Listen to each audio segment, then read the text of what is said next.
संयुक्त रूप से ऑन कर दिया। संयुक्त रूप से आयोजित गणितीय सदन जिसमें वर्ग 6, 7, 8 के विद्यार्थी बैठे हुए हैं। आप सबों को गणितीय क्षेत्र में महान उपलब्धि हासिल करें, इस कामना के साथ हम लोग इस सदन का शुरुआत करें। जोरदार तालियां बजाकर।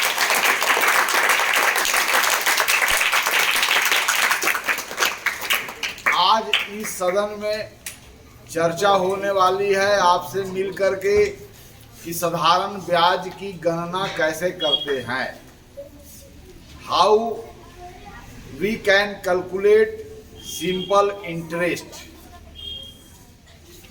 If the principal is given, rate of interest is given, time is given, then how can we calculate simple interest।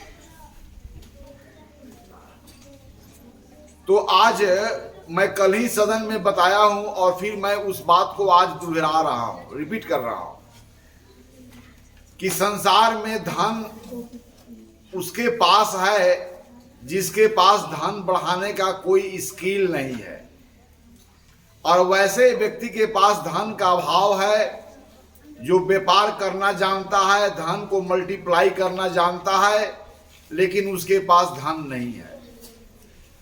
संसार में प्रत्येक आदमी धन को वृद्धि करना चाहता है, तो वैसे आदमी जिसके पास पैसा नहीं है और व्यापार करने का उसके पास कौशल नहीं है, तो वह आदमी अपना पैसा को उस आदमी को देता है या वह आदमी उससे पैसा लेता है जिसके पास व्यापार करने का स्किल तो है लेकिन धन नहीं है। इस तरह से एक व्यक्ति जो है वो कर्ज देता है और दूसरा व्यक्ति कर्ज को प्राप्त करता है। तो कर्ज देने वाला व्यक्ति को हम लोग कर्जदाता बोलेंगे या सूदखोर बोलेंगे। सूदखोर कहने से इसमें जो है बहुत खराब गंध आता है, क्योंकि यह कार्य अब बड़े बड़े संस्थाएं, बैंक, पब्लिक ग्रुप बहुत सारे लोग कर रहे हैं। इस कारण जो व्यक्ति किसी को कर्ज देता है ब्याज पर, उस व्यक्ति को हम लोग बोलेंगे कर्जदाता। क्या बोलेंगे हम लोग? कर्जदाता। और जो व्यक्ति ब्याज पर पैसा लेता है उसको बोलेंगे कर्जदार। क्या बोलेंगे हम लोग? तो इसमें दो व्यक्ति हैं, कर्जदाता और कर्जदार। कर्जदाता को हम लोग सूदखोर भी बोल सकते हैं। क्या बोल सकते हैं? सूदखोर। या कर्जदाता को ज्यादा सूद और अंग्रेजी में बोलेंगे मनी लेंडर। क्या बोलेंगे हम लोग? मनी, जो मनी को लेंड पर लगाता है, कर्ज पर लगाता है। और इसको क्या बोलेंगे? बोरोवर। क्या बोलेंगे हम लोग? जो कर्ज को प्राप्त करता है। तो कल ही मैं बताया हूं कि कर्जदाता के द्वारा जब कर्जदार को पैसा दिया जाता है तो कर्जदार एक नियत समय के बाद कर्जदाता को पैसा जब लौटाता है तो प्रारंभ में जो राशि ली जाती है उसके अतिरिक्त उसे पैसा लौटाया जाता है। तो प्रारंभ में जो कर्जदाता द्वारा या मनी लेंडर के द्वारा प्रारंभ में जो बोरोवर के द्वारा पैसा ली जाती है उसे हम लोग क्या बोलते हैं? मूलधन। क्या बोलते हैं हम लोग? मूलधन। That is called in English principal. अब मूलधन के अतिरिक्त जो कर्जदार के द्वारा कर्जदाता को अतिरिक्त पैसा दिया जाता है उसे क्या बोलते हैं? ब्याज। क्या बोलते हैं? ब्याज। और मूलधन और ब्याज के जो सम है, अर्थात कर्जदार जब नियत समय के बाद कर्जदाता को पैसा लौटाता है तो प्रारंभ में जितना राशि लिया वो तो लौटाता ही है, उसके अतिरिक्त भी राशि लौटाता है जिसको आप ब्याज बोलते हैं। तो मूलधन और ब्याज ये दोनों लौटाएगा ना, तो मूलधन और ब्याज का जो सम है उसे क्या बोलते हैं? मिश्र धन। मिश्र धन मतलब हुआ मूलधन सहित ब्याज। मूलधन सहित ब्याज जो लौटाई जाती है उसे क्या बोलते हैं? मूलधन सहित ब्याज जो लौटाई जाती है कर्जदाता को, वह क्या बोलता है? मिश्र धन, which is called in English amount. तो मूलधन के लिए सिंबल क्या करेंगे हम लोग? पी, जिसका अंग्रेजी होता है प्रिंसिपल। इंटरेस्ट के लिए हम लोग क्या करेंगे? आई। और मिश्रधन के लिए क्या करेंगे हम लोग? ए। ये 3 लेटर का यूज करेंगे ना। इतना तो बात कल ही समझ चुके हैं कि नहीं समझे हैं? अब चलिए, मैं बताया ब्याज की गणना 2 प्रकार से की जाती है। ब्याज की गणना 2 प्रकार से की जाती है, अर्थात ब्याज की गणना 2 प्रकार से किए जाने के कारण एक ब्याज को आप बोलते हैं साधारण ब्याज। क्या बोलते हैं हम लोग? साधारण ब्याज। और दूसरा को हम लोग बोलते हैं चक्रवृद्धि ब्याज, जिसकी चर्चा हम लोग बाद में करेंगे। साधारण ब्याज क्या है? साधारण ब्याज कैसे कहते हैं? जब ब्याज की गणना प्रत्येक समय अंतराल के लिए समान मूलधन पर किया जाए। जब ब्याज की गणना किसी भी समय अंतराल के लिए समान मूलधन पर किया जाए तो ऐसे ब्याज को हम लोग क्या बोलते हैं? साधारण ब्याज। जब ब्याज की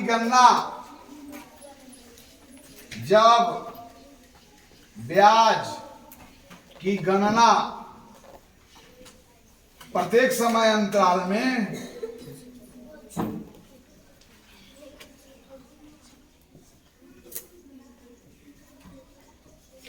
समान मूलधन पर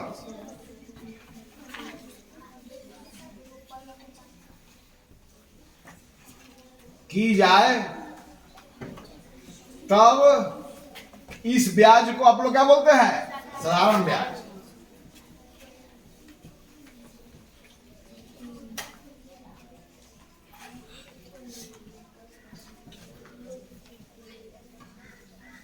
और साधारण ब्याज का अंग्रेजी क्या होता है? सिंपल इंटरेस्ट, जिसको हम लोग संक्षिप्त में ऐसा ही लिखेंगे ना। जब ब्याज की गणना प्रत्येक समय अंतराल में समान मूलधन पर किया जाए तब ऐसे ब्याज को हम लोग क्या बोलते हैं? और जब ब्याज की गणना प्रत्येक समय अंतराल में अलग अलग मूलधनों पर किया जाए, जब ब्याज की गणना प्रत्येक समय अंतराल में अलग अलग मूलधनों पर किया जाए तो ऐसे ब्याज को हम लोग क्या बोलते हैं? चक्रवृद्धि ब्याज, जिसकी चर्चा हम लोग आगे करेंगे। लिख लो, लिख लो, चक्रवृद्धि ब्याज, कंपाउंड इंटरेस्ट। हम लोग क्या बोलेंगे इसको? C for compound, compound, compound interest, जिसको हम लोग संक्षिप्त में क्या लिखेंगे? CI। तो यह चक्रवृद्धि ब्याज क्या हो गया? जब ब्याज की गणना प्रत्येक समय अंतराल में अलग अलग मूलधनों पर किया जाए। जब ब्याज की गणना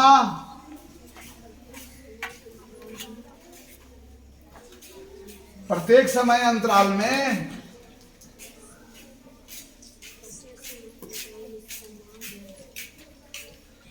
अलग अलग मूलधनों पर किया जाए,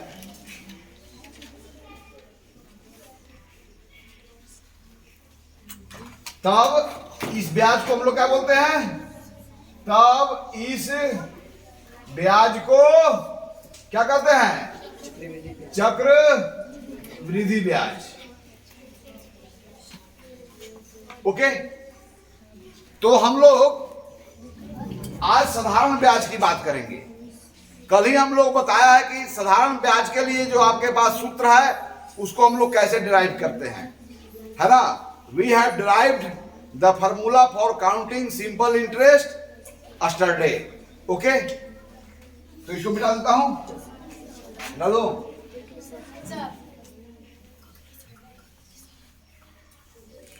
हो गया ना? मिटा दूं?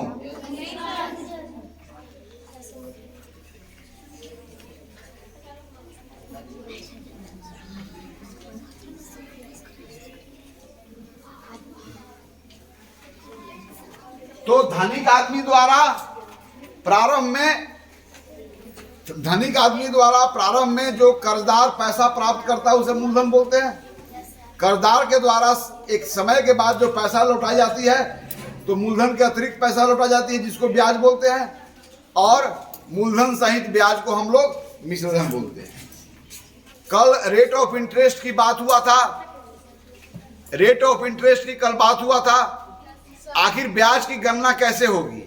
कोई 100 रुपया उधार लिया, कोई 200 रुपया उधार लिया, कोई 300 रुपया उधार लिया, तो क्या मूलधन अगर बड़ा होगा तो ब्याज भी ज्यादा देना होगा? तो ब्याज का दर जरूर दिया होगा कि ब्याज का दर क्या होगा। अब मैं बताऊं ब्याज का दर क्या है। ब्याज और मूलधन का अनुपात है, जब अनुपात को प्रतिशत में कर दिया जाता है। तो ब्याज की दर क्या है? ब्याज मूलधन के साथ कैसे वैरी करता है। Rate of interest tells us how the interest vary with principal, यानी कि इंटरेस्ट जो है मूलधन के साथ कैसे वैरी करता है, इस अनुपात को परसेंटेज में दिया होता है। लेकिन मैं बताया हूं कि ब्याज को कौन कौन से प्रभावित करते हैं। मूलधन प्रभावित करता है, ब्याज की दर प्रभावित करता है, और समय प्रभावित करता है। एक आदमी हमसे 100 रुपया ले गया, 1 साल के बाद लौटाएगा। एक आदमी हमसे 100 रुपया ले गया, 2 साल के बाद लौटाएगा। तो क्या 2 साल के बाद जो लौटाएगा और 1 साल के बाद लौटाएगा, दोनों को समान ब्याज देना होगा? तो ज्यादा समय तो ज्यादा ब्याज, ज्यादा मूलधन तो ज्यादा ब्याज, बड़ा ब्याज की दर तो ज्यादा ब्याज। ओके, तो कल ही हम लोग सूत्र को ड्राइव किए हैं कि यदि आपको मूलधन दिया हुआ है और ब्याज की दर दिया हुआ है, समय दिया हुआ है, तो आप इस सूत्र का इस्तेमाल करके सिंपल इंटरेस्ट को आप निकाल सकते हो। जहां पर ब्याज का दर क्या है? ब्याज का दर क्या है? ब्याज का दर लिखा रहेगा R% वार्षिक। अगर ब्याज का दर R% वार्षिक है, इसका मतलब हुआ कि यदि मूलधन 100 रुपया है तो 1 वर्ष का ब्याज कितना हुआ? R रुपया। इसका मतलब क्या होता है? इंप्लाइज दैट यदि अगर प्रारंभ में आप अगर 100 रुपया लिए हैं, मूलधन अगर 100 रुपया हो, तो 1 वर्ष के बाद आपको ब्याज के रूप में कितना लौटाना होगा? R रुपया। तो मिश्रधन कितना हो जाएगा? 100 प्लस R। ये तो मैं बताया हूं। तो ब्याज का दर R% वार्षिक है, इसका मतलब हुआ कि मूलधन 100 रुपया है तो 1 वर्ष का ब्याज कितना होगा? हो गया ना? अब फिर देखिए, यदि मूलधन 1 रुपया है, कितना मूलधन है? 1 रुपया। तो 1 वर्ष का ब्याज कितना हो जाएगा? समय तो उतना ही है, मूलधन कितना होगा? 100वां भाग हो गया, तो ब्याज भी क्या हो जाएगा? क्या हो जाएगा? ठीक है। अब यदि मूलधन P रुपया हो तो 1 वर्ष का ब्याज कितना हो जाएगा? अब P गुना बढ़ गया, समय वही है लेकिन मूलधन P गुना हो गया तो ब्याज भी क्या होगा? P गुना हो गया। इसका P गुना ना, तो कितना हो जाएगा? PR बटा 100। अब चलो, यदि मूलधन P रुपया हो तो T वर्ष का ब्याज, यानी कि समय अब बढ़ गया। मूलधन तो वही है, समय T गुना हो गया, तो T वर्ष का ब्याज कितना हो जाएगा? T वर्ष का ब्याज कितना है बोलो? PR बटा 100। यह आपका यही सूत्र है ना? ओके, अब समझ गए? अब मैं मिटा देता हूं। तो आज आप समझ गए कि मूलधन क्या हुआ? प्रारंभ में जो पैसा उधार में ली जाती है उसे मूलधन कहते हैं। उधार में ली गई राशि के अतिरिक्त जो पैसा अदा की जाती है उसे ब्याज बोलते हैं। और ब्याज मूलधन सहित को क्या बोलते हैं? मिश्रधन बोलते हैं। ब्याज की गणना करनी होगी तो रेट ऑफ इंटरेस्ट दिया रहेगा ना। अब आइए, इतना बात समझने के बाद आप खुद सवाल को लाएं और सवाल को बनाएं। यदि बनाने में कहीं त्रुटियां होंगी तो मैं आपको गाइड करूंगा। आइए पहली सवाल लेकर के, चलिए आइए आइए। सवाल पहले पढ़ो। निम्न प्रश्नों का साधारण ब्याज सूत्र द्वारा ज्ञात कीजिए। क्या क्या दिया हुआ? What informations are given in your book? First you have to write down those informations which are given in your book. Then what you have to find out? Yes, actually what are given and what you have to find out. So first you tell me what are given, then you tell me what you have to find out. Okay, so question पढ़ो बात। मूलधन है 400 रुपया। समय yes, यानी कितना प्रारंभ में राशि ली गई है कर्जदाता के द्वारा? 400। लिख दो P बराबर P में लगा हुआ प्रिंसिपल, PRINCPAL। प्रिंसिपल माने होता है प्रधानाध्यापक भी होता है, और प्रिंसिपल माने मूलधन भी होता है, और एक प्रिंसिपल होता है उसका मतलब सिद्धांत होता है, उसका स्पेलिंग PLE होता है। चलिए, रेट ऑफ इंटरेस्ट दिया हुआ है 3%।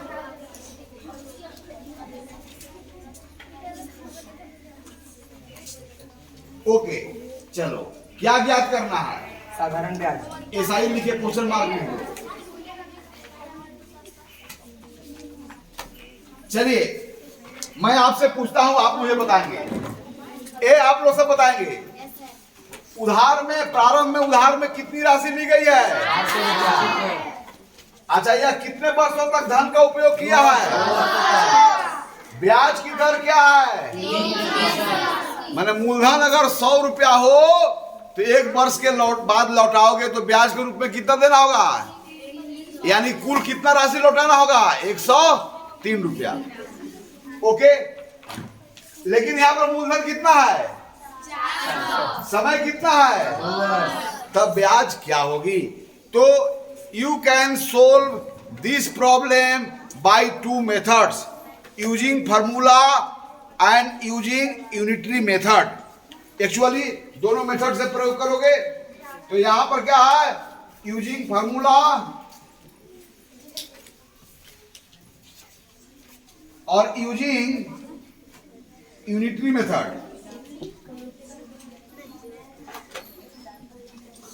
ओके, तो चले, जो चीज दिया हुआ, क्या दिया हुआ है? 3% वार्षिक। यदि मूलधन 100 रुपया हो तो 1 वर्ष का ब्याज क्या हुआ? यस, पहले यूनिटरी मेथड से, फिर डायरेक्ट आप सूत्र का अप्लाई करके बना सकते हो।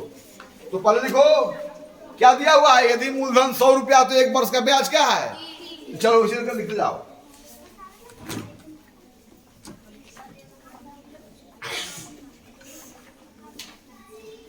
मूलधन बराबर 100 लिखो। मूलधन बराबर 100 रुपया तो 1 वर्ष का ब्याज, वहीं पर 1 वर्ष का ब्याज। 3 राशियां हैं। There are 3 quantities which are varying with each other. यहां पर क्या है? मूलधन, तो 1 वर्ष का ब्याज कितना होगा? बराबर लिखो। चलो, लेकिन मूलधन कितना है? 400 रुपया। तो पहले 1 का पता करो। यदि मूलधन 100 रुपया है तो 1 वर्ष का ब्याज 3 रुपया। यदि मूलधन 1 रुपया हो तो समय को स्थिर रखो, एक ही वर्ष के लिए ब्याज क्या हो जाएगा? इस समूह भाग, इसका क्या हो जाएगा? लिखो, इसलिए लिखो, इसलिए यदि मूलधन बराबर 1 रुपया, अब मूलधन क्या हो गया? समूह भाग। मूलधन और ब्याज के बीच वेरिएशन जो है वो डायरेक्ट वेरिएशन है ना।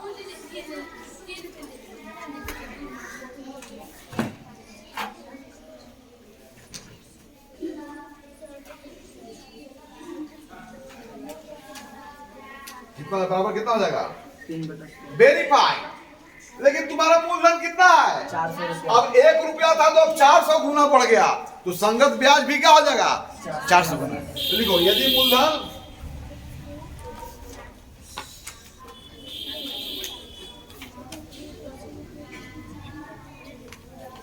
मूलधन देखो, चलो आगे चलो। मूलधन बराबर कितना होगा? बोलो कितना होगा? 400 रुपया। तो 1 वर्ष का ब्याज कितना हो जाएगा? तो 400 गुना बढ़ गया तो उसके संगत ब्याज भी क्या होगा? 400 टाइम्स बढ़ जाएगा ना।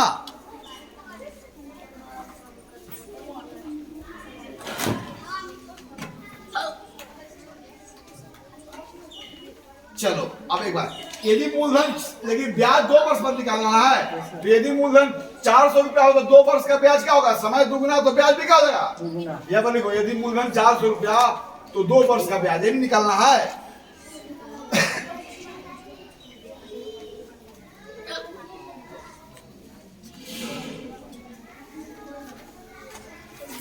तो 2 वर्ष का ब्याज,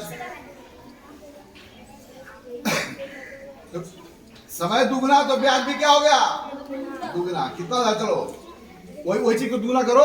अब 3 हुआ, इसका दुगुना हो जाएगा। तो देखो बाबू उसका 3/100 गुने 400 800 लिख दिया। चलो काट दो, कट जाएगा ना? कितना हो गया? चलो तो 400 रुपया के 2 वर्ष का ब्याज कितना हो गया? 24 रुपया। ये निकालना था।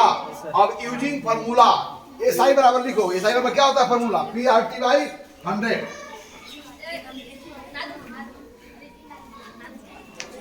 We can solve this problem using 2 methods. One is called unity method, other one is called formula methods. So जो आपके लिए which is convenient for you, you can apply that approach for counting simple interest. या चलो तो 400 रुपया का 2 वर्ष अगर धन का यूज करता है तो ब्याज के रूप में कितना देना होगा? लेकिन ब्याज की दर क्या है? 3% वार्षिक। ओके, चलो सेकेंड वन समस्या लेके आओ। कौन आएगा?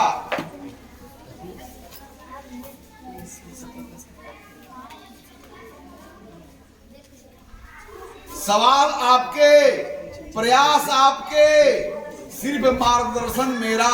यदि कहीं गलती कर रहे हो तब पढ़ के सुनाओ। निम्नलिखित प्रश्नों का साधारण ब्याज सूत्र द्वारा ज्ञात कीजिए। मूलधन सूत्र द्वारा, यहाँ पर रिस्ट्रिक्शन है। You have to calculate simple interest using formula methods. मूलधन 450 रुपया, समय 2 वर्ष, दर 4% वार्षिक। Yes, so first of all, you have to write down all the informations given in your question. Then you have to find out what target or which target I have to achieve. Means what I have to find out, ultimately what I have to find out. Okay, so first you delete it and then you write down the informations given in your book.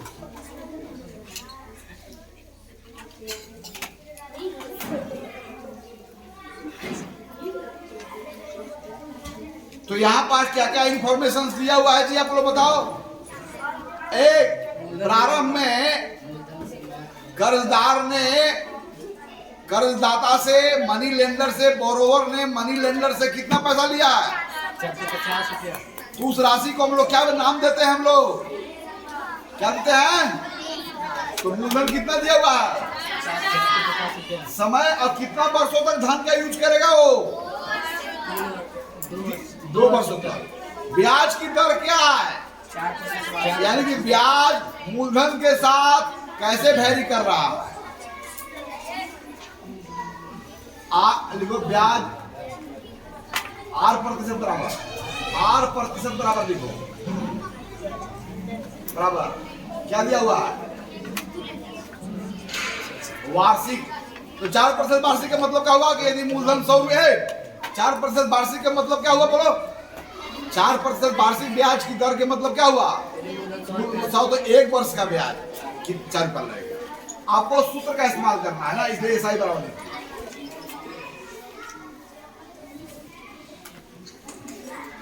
P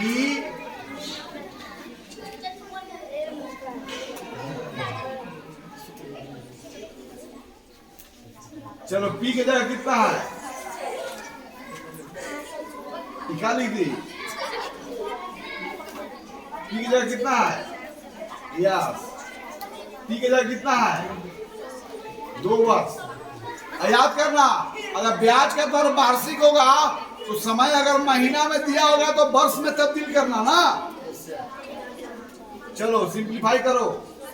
1 0 कटाओ, 1 0 पर कटाओ, 5 से कटाओ, 2 5 10, 5 9 45, और 9 चौके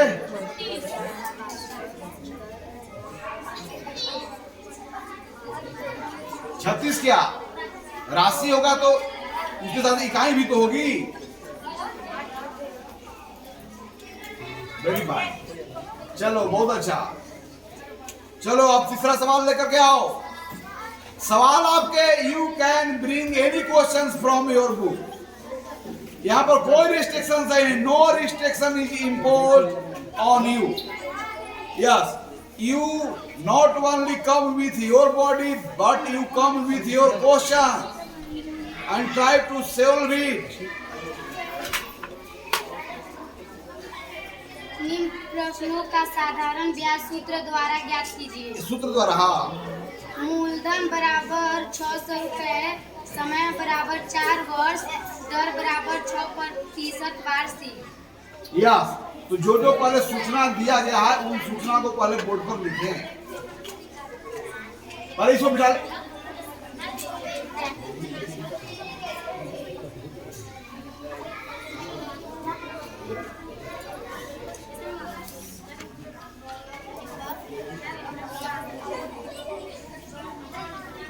एक संख्या जो मूलधन है, एक राशि है ना, तो राशि को व्यक्त करने के लिए इकाई और संख्या दोनों की आवश्यकता है।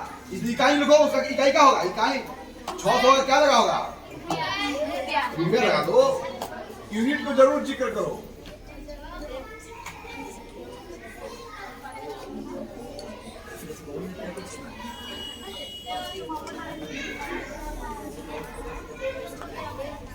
रेट इंटरेस्ट 8% हो। ये रेट ऑफ इंटरेस्ट हुआ, रेट ऑफ इंटरेस्ट।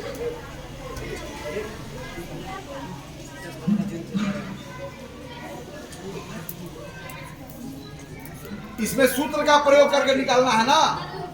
अरे how can you calculate the SI using formula methods? तो first you write down the formula of simple interest.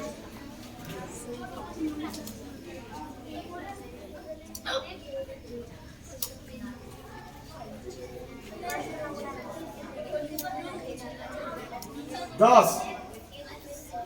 You are doing some mistake। हाँ चलो okay.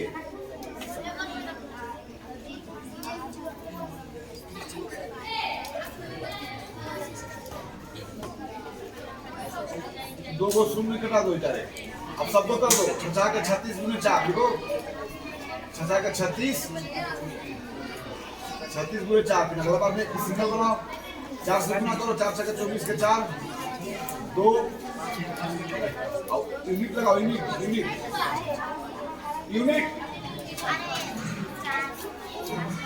Verify सही है ना जी?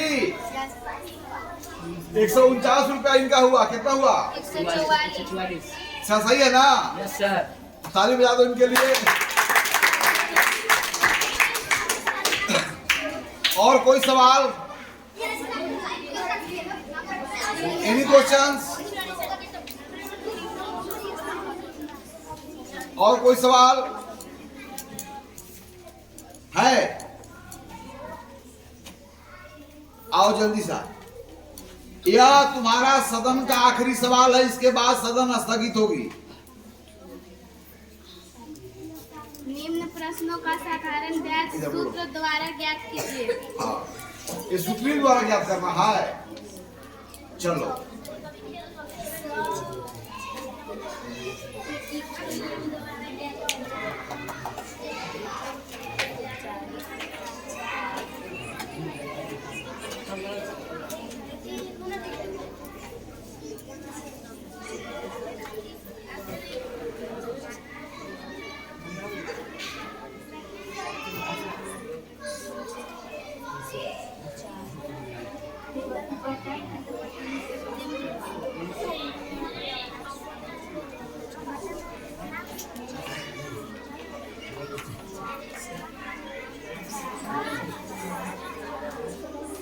ध्यान से सुनो।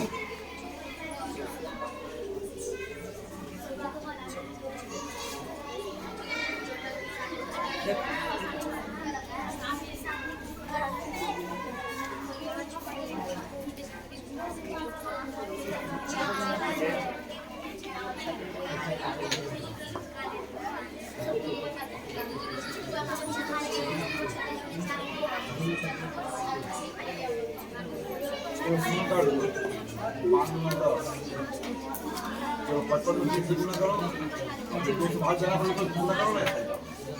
देखो 3 5 15 के 5, 3 5 15 के 16, बना 2, और 2 से करो 2 8 16, 2 गुना 4 लिखो, 2 8 16, 2 गुना 4 दशमलव। अब क्या रुपया लिखो ना, 5 तो लिखो 82.5 लिखो। ठीक है, ठीक है, ठीक है, ठीक है, छोड़ दो। 82.5 रुपये हुआ ना। तो आज के इस सदन में हम लोग सिंपल इंटरेस्ट का गणना कैसे करते हैं इसके बारे में सीखा। साथ ही साथ सिंपल इंटरेस्ट की गणना करते समय जो पारिभाषिक शब्दावली है उनके बारे में हम लोग विशेष रूप से समझा कि क्या होता है मूलधन, क्या होता है ब्याज, क्या होता है मिश्रधन, किसको कहते हैं मनी लेंडर, किसको कहते हैं बोरोवर, और क्यों ब्याज अदा करनी पड़ती है, और ब्याज समय के साथ मूलधन के साथ डायरेक्ट प्रोपोर्शन में कैसे होता है। तो हम लोगों ने साधारण ब्याज के बारे में 2 रोज चर्चा हुई, और आज आप लोगों ने जो अवधारणा आपको बताई गई उस अवधारणा पर आधारित अपने पुस्तक की समस्या को आप स्वयं आकर के बोर्ड पर हल किया। इससे पता चलता है कि आपको साधारण ब्याज की समझ अब अच्छी हो गई होगी। इसलिए शेष प्रश्न जो आपके किताब में छूट गए हैं उन प्रश्नों का आप अवश्य समाधान करेंगे, और निश्चित है कि उन प्रश्नों का आप समाधान कर ही लेंगे। यदि प्रश्नों का समाधान नहीं हो पाया तो फिर मैं तो आपके लिए हूँ ही। इसी बात के साथ आज की सदन समाप्त होती है, इसी उम्मीद के साथ कि सिंपल इंटरेस्ट का समझ आपको अच्छी तरह से हो गया।